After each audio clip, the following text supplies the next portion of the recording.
Fogón de los Arrieros va a ser un espacio que se genera en la década del 40 como correlato informal de las actividades institucionales más formalizadas que se desempeñaban en el Ateneo del Chaco. Es decir, el mismo círculo de resistencianos que se nucleaban en el Ateneo luego se trasladaban al Fogón, donde continuaba la actividad social y también cultural, dos de las patas que van a caracterizar siempre a este agrupamiento del Fogón.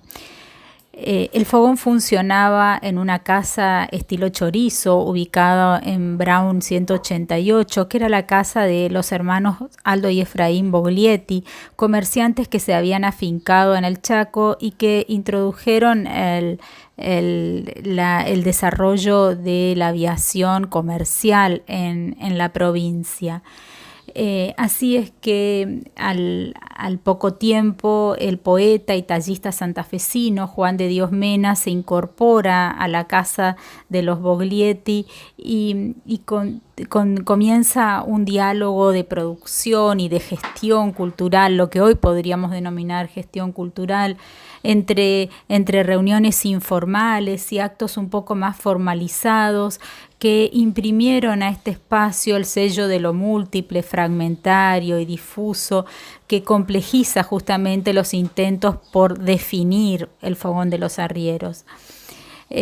Así es que tradición y modernidad comienzan a cruzarse, a dialogar y compartir experiencias en este espacio que también acoge a los pocos artistas locales de la época.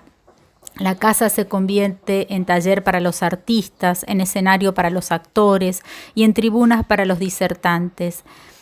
En esta misma época, en la década del 40, Juan de Dios Mena nombra al espacio el Fogón de los Arrieros y comienza a emerger la jerga fogonera, según la cual sería nombrado el mismo Mena como capataz del espacio, a la vez que Aldo como peón. Cuando en realidad en los hechos Aldo era el dueño del espacio y Mena un paseante que se aquerenció, tal como relatan las palabras de Alfredo Beiravé, notable poeta chaqueño que intervino activamente también en el Fogón de los Arrieros. En la década del 50 el Fogón inicia la construcción de su nuevo edificio, en realidad la casa de Aldo Boglietti. Su hermano se había casado y que habían quedado él y Mena solos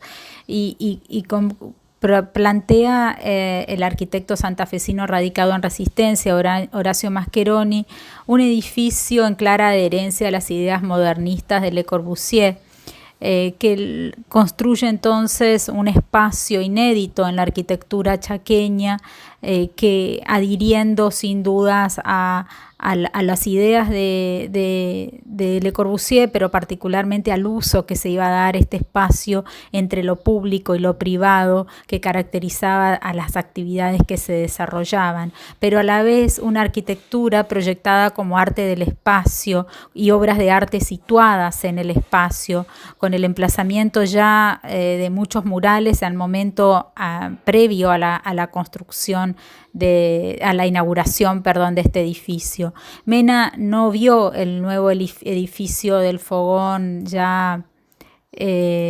totalmente puesto en funcionamiento, porque muere en 1954 y en el 55 muere otro de los artistas locales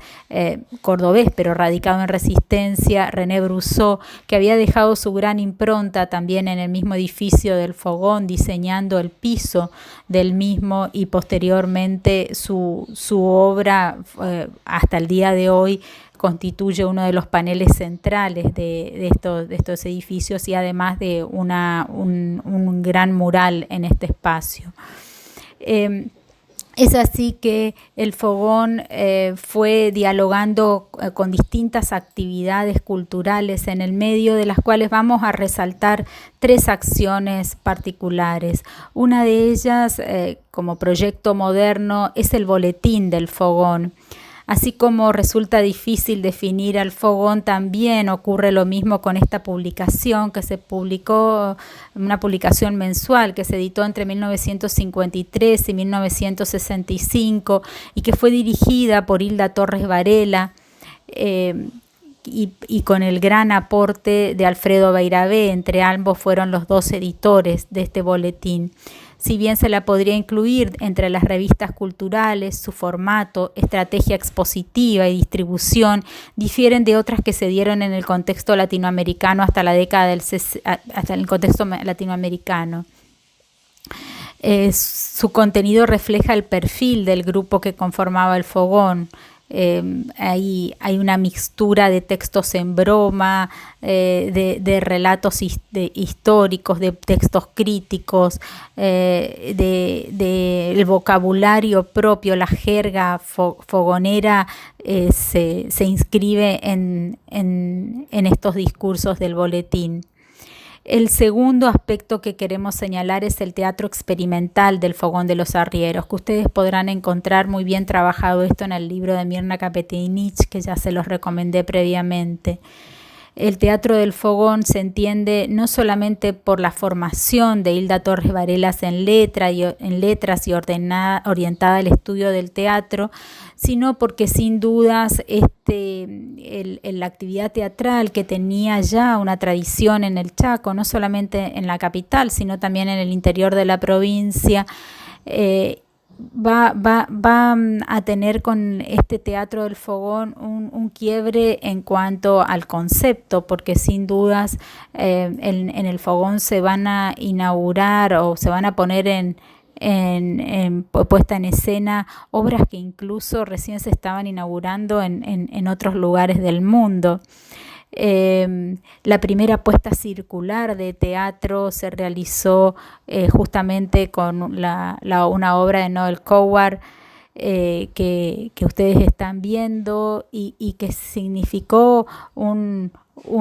reto de experimentación en la puesta en escena, en la escenografía, que también estuvo a cargo de otro fogonero, Sánchez de Bustamante. Y el tercer aspecto que queremos hacer referencia, que sin dudas es probablemente el más significativo porque se proyecta hasta la actualidad,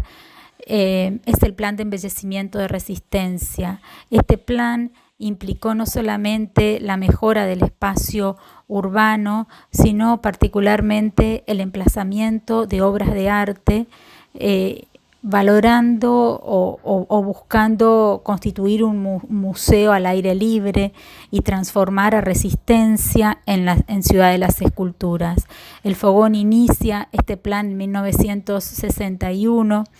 y lo va a llevar adelante a pesar de conflictos incluso con el municipio en distintos periodos. Y este plan también implicó el emplazamiento de murales, tanto en la Plaza Central como el mural de Petoruti en la Casa de Gobierno.